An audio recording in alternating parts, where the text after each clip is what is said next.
أعوذ بالله من الشيطان الرجيم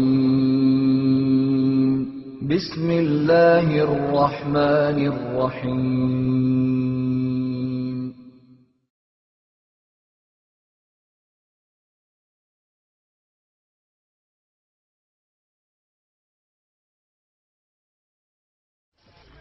Even the very word music suggests this spiritual dimension. Its etymological root, muse, is the name of the spirit beings, daughters of Zeus, who the ancient Greeks felt were responsible for the inspiration of all art. Over 3,000 years later, this connection between muses, or spirits, and music hasn't just survived, it's thrived. The world of popular music virtually teems with artists who believe they are channelers for spiritual forces, guiding lights to the undiscovered of our subconscious.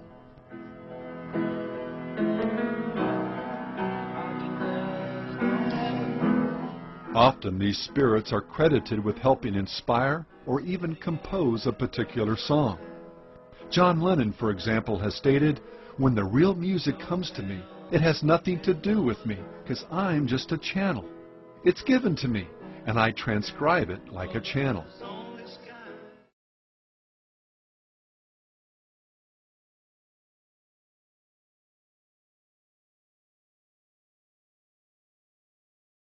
Within the band said there is a fifth member, a mystical member, yeah. We've always said there's something looking over us.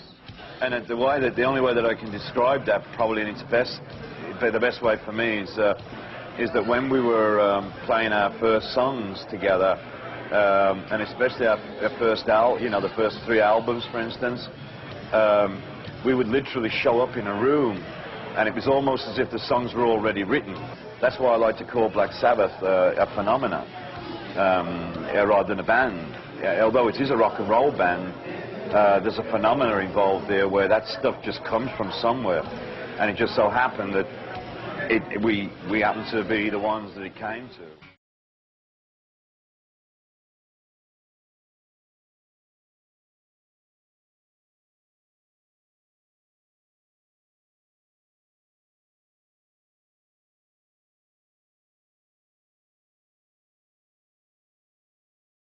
I'm very, very aware that when I write a good song, I'm just acting as like a messenger. It comes from a higher source. You know, I'm not so egotistical that I think that I've done this all on my own. I'm very, very aware that there's a higher source sort of guiding me through this, and I'm just acting as a messenger.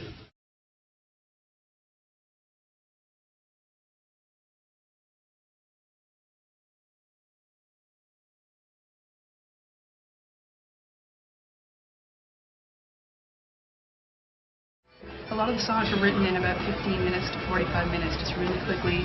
Glenn and I in the room, very stream of consciousness, as though many times we felt as though it was being channeled through us.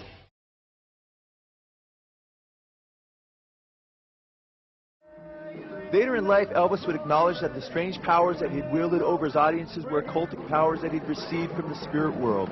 Elvis, as a child, believed that he was being guided by the voice of his brother Jesse, who had died at birth, but later admitted that he was being used by a hierarchy of spirit beings. His close friend Larry Geller wrote that Elvis believed that he was working under the aegis of these masters, that they had helped him. Elvis admitted, "I always felt an unseen hand behind me. I heard that same voice and thought it was my brother. That's what I thought. I heard this guidance, guiding me all my life. That's why I'm here and why I'm doing this. This didn't just happen. This wasn't mere happenstance." Author Gary Herman stated that Elvis, quote, recognized the devil's part in his success.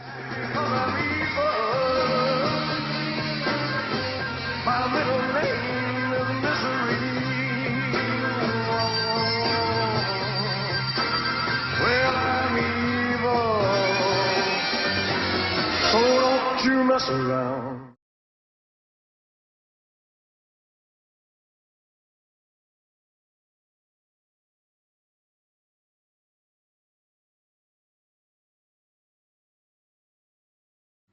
Now, there's a few different ways to look at backwards masking, and there's different types of what people call backwards masking. I'm not talking really about backwards masking, I'm talking really about backwards messages. In fact, one way to do it, which wouldn't require demons or higher intelligences, to intercede would be just to take straight words, take 7 or 8 words in a song, and reverse them. And then when you played it backwards, you would hear those words. But when you heard it forwards, what would you hear? You'd hear something backwards. It wouldn't make sense.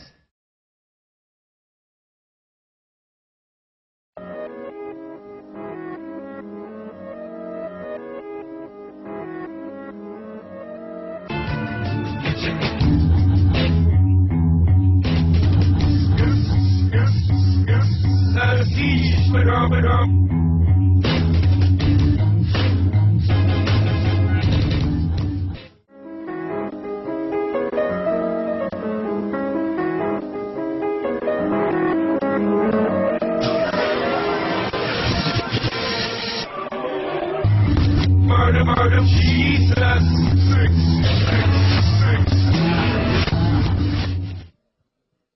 So when people talk about how backwards masking is done in the studio, yeah, that kind of backwards masking is done in the studio. No problem. That's not what we're talking about. We're talking about when you hear music and lyrics forward, and then you hear those same lyrics backwards, and it's a message forward, and those same words are a message backwards. Okay? And we're not talking about 1 or 2 words. We're talking about sometimes over 15 words straight. We're talking on Stairway to Heaven right around 30 words. Okay? And we're not only talking about that, we're talking about a song that wasn't engineered to be heard backwards, but came right from the spirit world automatically. Okay? And then we're talking about, if you wanted to make lyrics backwards on a song, you're going to mess up that song forward pretty bad, right? Well, Stairway to Heaven is the most popular song in rock and roll. If there's a bustle in your hedgerow, don't be alone there. It's just a sprinkling for the May Queen. Yes, there are 2 paths you can go by, but in the long run, there's still time to change the road you're on.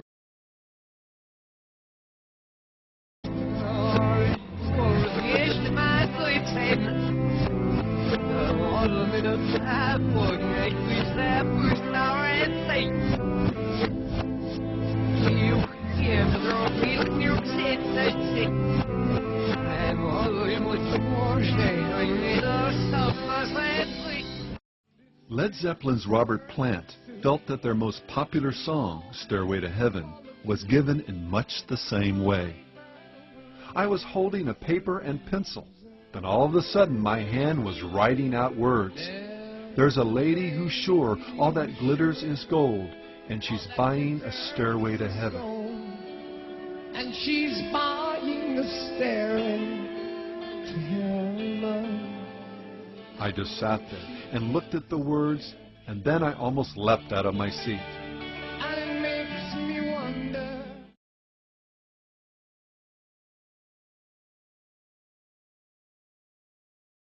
Page's fascination with Crowley led many to believe he was into black magic himself.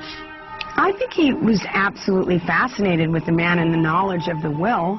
I don't think, I mean, you know, he owned a lot of manuscripts, and he bought the Inverness Castle. That was also Crowley's. And I think with it, he had purchased a lot of manuscripts. And at one point, he had a bookstore in English, an occult bookstore.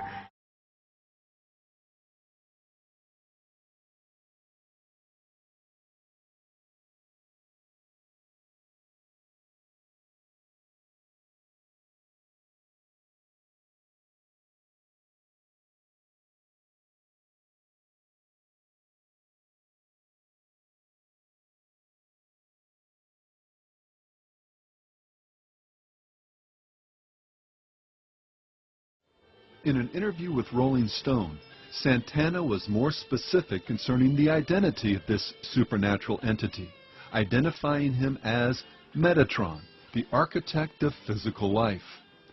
His personal studio, a place he calls church, features candles, the word Metatron spelled out in intricately painted picture letters on the floor, and a yellow legal pad Santana uses to record the spirit's messages when they come to him like a fax machine.